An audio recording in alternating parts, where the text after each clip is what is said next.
Ya, buenas tardes, licenciada. Buenas tardes, compañero. Yo soy la estudiante Keila Rojas y hoy les voy a explicar un poco sobre la diabetes mellitus tipo 2. Ya, empecemos por la definición de qué es diabetes. La diabetes es una enfermedad metabólica crónica que se caracteriza por niveles altos de glucosa en la sangre y que con el tiempo se forman complicaciones tanto a nivel del corazón, los vasos sanguíneos, los riñones y el cerebro. Y los ojos, también los nervios. La diabetes mellitus 2 es un trastorno multifactorial. ¿Qué quiere decir esto? Que tiene varios factores. Por ejemplo, se caracteriza por tres. El primero, que es la hiperglucemia crónica, el segundo, que es la resistencia a la insulina, y el tercero, que es la escasa secreción de insulina. Y a la prevalencia de la diabetes mellitus 2 va aumentando en todo el mundo, en gran parte por el debido incremento en el sobrepeso, la obesidad y el sedentarismo en la población. Un poco sobre la fisiopatología de la diabetes mellitus 2. Ya, sabemos que la glucosa se contiene en todos los alimentos que consumimos y generalmente en los carbohidratos. Estos llegan al estómago, se absorben en el intestino delgado, como las sales, las vitaminas, las proteínas. Ya, una vez se absorben, llegan al hígado, que es el laboratorio de nuestro cuerpo, donde comienza la secreción de la glucosa. Ya, una vez produce el proceso de excreción de la glucosa, esta llega al torrente sanguíneo y se empieza a liberar la insulina, que es como todos ya sabemos, es la hormona controladora de la glucosa. Si hay un descenso en la producción de insulina en el cuerpo, va a haber muchos altos niveles de glucosa en el torrente sanguíneo, ya que esta no puede controlar y llevarla a las células y distribuirlas por todo el organismo. Entonces va a haber un exceso y se va a producir una hiperglucemia. Otro sería la resistencia la resistencia a la insulina. La glucosa empieza a tener resistencia, por lo tanto, digamos que se encuentran y la glucosa no, esta es la glucosa y esta es la insulina. Intenta controlarla y no puede controlarla ni enviarla a las otras células porque existe una resistencia. Otra sería la resistencia, la poca excreción y, como ya dije, la hiperglucemia crónica. Y acá con el tejido adiposo, el tejido o las grasas en las arterias, por ejemplo, se llama la arteriosclerosis, ¿no? Hay en las capas de las arterias hay mucha grasa y esto causa una interrupción o un impedimento para el transporte tanto de la insulina como la glucosa, y no se puede controlar correctamente la glucosa con la insulina producida por el páncreas. Ahora un poco de los factores de riesgo. Entre los factores de riesgo más importantes tenemos la obesidad por malos hábitos alimenticios, tenemos el sedentarismo, la falta de actividad física en adultos, ya que algunos por su profesión, por ejemplo los choferes, llevan muchas horas sentados, comen sentados todo el día, están en la misma posición. Otro sería un factor de riesgo la hipertensión arterial, que generalmente va acompañada de la diabetes en la mayoría de los casos. Otro sería los antecedentes familiares de primera línea. Por ejemplo, la hija puede llegar a ser propensa a, a tener la enfermedad si el padre la tuvo o si el abuelo la tuvo, familiares de primera línea. Entre los signos y síntomas tenemos la polifagia. La polifagia es las ganas excesivas de comer o de apetito. La polidipsia, que es la sed excesiva. El paciente consume o bebe mucha agua, siente mucha sed. La poliuria, que es la excesiva eliminación de orina, muchas veces ir al baño. Y la astenia, que es el malestar físico, el cansancio, el agotamiento, la visión borrosa, como ya dije antes, que la diabetes afecta también a los ojos y causa retinopatía, visión borrosa, pérdida de peso, irritabilidad, el paciente se siente irritable, incluso de mal humor, náuseas y vómitos. Ahora un poco sobre el tratamiento farmacológico de la diabetes mellitus tipo 2, tenemos los antidiabéticos, la estatina y la insulina. Entre los antidiabéticos más importantes tenemos la metformina y la glicazida.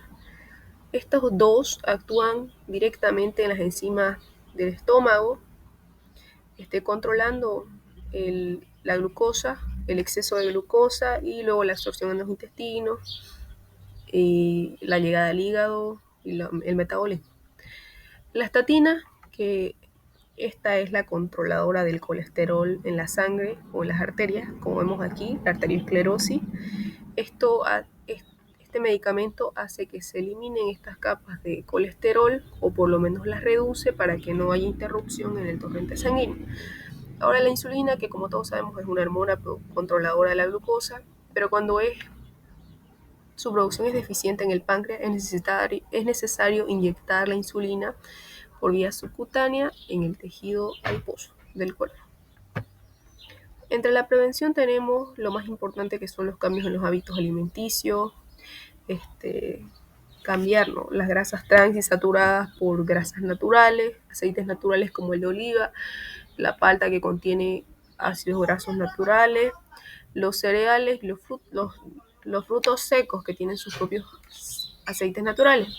Luego tenemos la actividad física, que la actividad física ayuda en el desarrollo del cerebro, corazón, pulmones, en la absorción del estómago, o sea, en la digestión, ayuda a fortalecer los huesos y los músculos. También la orientación y el manejo conductual ayuda al paciente a orientar, a conocer sobre su enfermedad, a tomar acciones autónomas. También tenemos el mantenimiento del peso y los cambios alimenticios y evitar el consumo del alcohol, del tabaco y las sustancias nocivas. Y la sal, si el paciente también tiene hipertensión o es propenso a desarrollar hipertensión mientras tiene la diabetes. Entre las complicaciones más importantes tenemos enfermedades del corazón, o sea, enfermedades cardíacas y cardiovasculares. Y en los vasos sanguíneos, como la hipertensión, las arritmias cardíacas, daño en los nervios causando neuropatía a nivel neuronal y también a nivel sistema nervioso central y a nivel periférico, como son las extremidades inferiores y superiores. En las enfermedades renales, en los riñones, causa daño en los vasos sanguíneos de los riñones. En el daño ocular, como ya mencioné antes, causa las retinopatías, la visión borrosa, la pérdida de la visión, y enfermedades de la piel. Generalmente la persona con diabetes es propensa a realizar o a tener enfermedades micóticas en la piel, de hongos, bacterias. Luego tenemos la cicatrización lenta. Ya esto es muy importante o muy característico de la enfermedad de la diabetes. Las personas con diabetes, debido al metabolismo lento, también existe una lenta reconstrucción de tejidos cuando se producen las heridas. Una herida normalmente tiene poco tiempo para reconstruir el tejido, pero en un paciente con diabetes la reconstrucción de tejidos es mucho más amplia, puede llegar incluso a tardar meses, años, ya. Y esto es propenso, o sea, la persona puede llegar a tener infecciones, shock séptico por la propagación de las bacterias. Incluso hablando de esto, voy a mencionar el pie diabético, que generalmente se produce por esto, por las heridas que no sanan. El pie diabético empieza a gangrenarse la parte donde fue la herida y luego lleva a las amputaciones.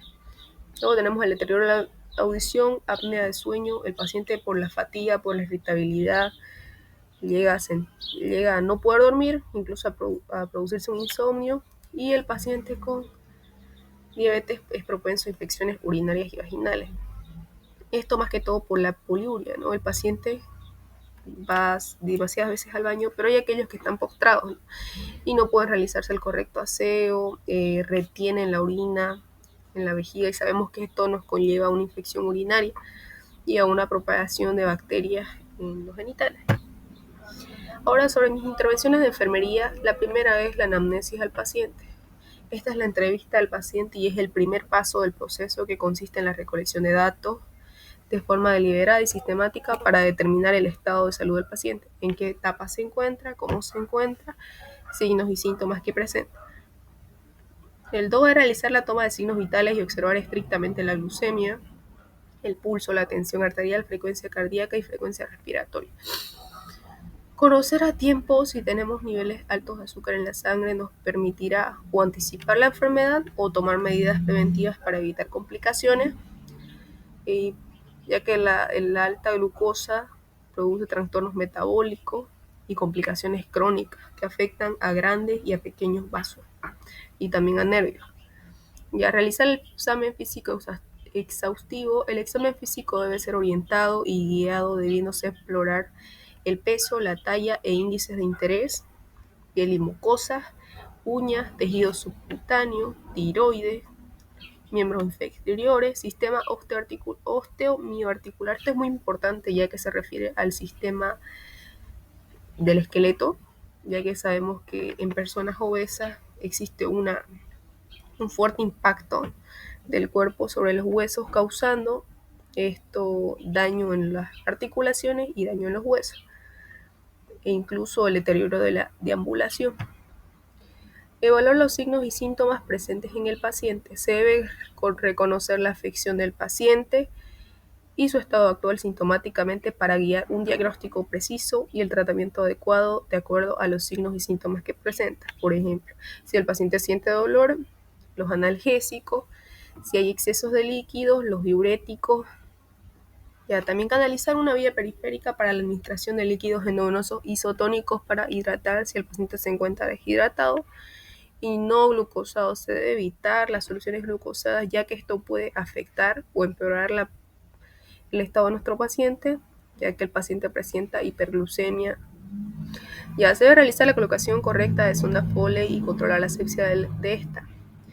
El control de diuresis va de la mano con el balance hídrico, que es estricto en todos los pacientes. En la mayoría de los pacientes con enfermedades metabólicas se debe calcular la diuresis y mantener la asepsia de la sonda Foley para evitar la contaminación, diseminación de microorganismos a causa de la humedad o incorrecto mantenimiento de la limpieza.